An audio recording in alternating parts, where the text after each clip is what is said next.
계엄 포고령에 대통령 서명이 없는 등 절차에 하자가 있었고 국회에서 계엄 해제 결의안이 통과돼 해제를 건의하자 계엄 사령관으로부터 오히려 핀잔을 들었다는 증언도 나왔는데요.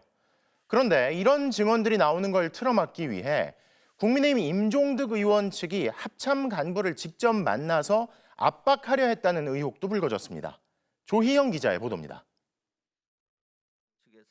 계엄 초기에 행정적, 법적 근거를 총괄하는 합참 계엄과장 권영환 대령. 12월 3일 계엄 사령부로 호출됐던 그는 당시 계엄 절차에 근본적인 문제가 있었다고 증언했습니다. 계엄 공고문과 이를 토대로 작성하는 포고령 등 각종 계엄 서류에 대통령 서명이 없었다는 것입니다.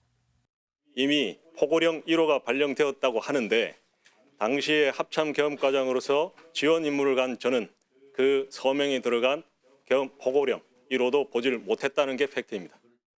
새벽 1시 계엄 해제 요구안이 통과되자 권 대령은 법에 따라 즉시 계엄을 해제해야 한다고 조언했습니다.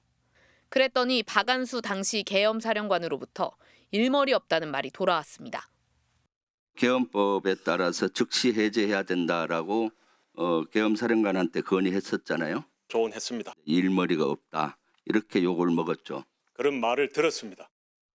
그동안 2차 계엄을 준비했다는 의혹을 전면 부인해왔던 박 전 사령관의 주장을 반박하는 진술입니다.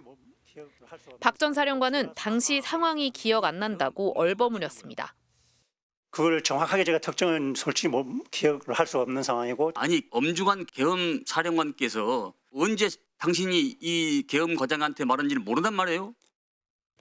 그런데 권 대령이 특위에서 이런 진술을 공개적으로 하는 것을 국민의힘이 막으려 했다는 의혹이 불거졌습니다. 국민의힘 임종득 의원실로부터 압박을 받았다는 것입니다.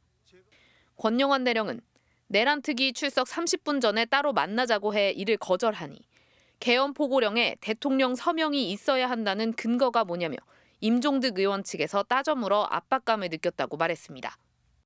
여기 한겨레 신문에 났던 내용에 대해서 그러니까 꼬치꼬치 묻고 그랬죠. 네, 압박감 느꼈습니다. 임종득 의원은 적반하장이라고 반발했습니다. 제가 마치 계엄 과장에게 회유를 하려고 한 것처럼 호소를 하고 있습니다. 적반하장도 유분수입니다.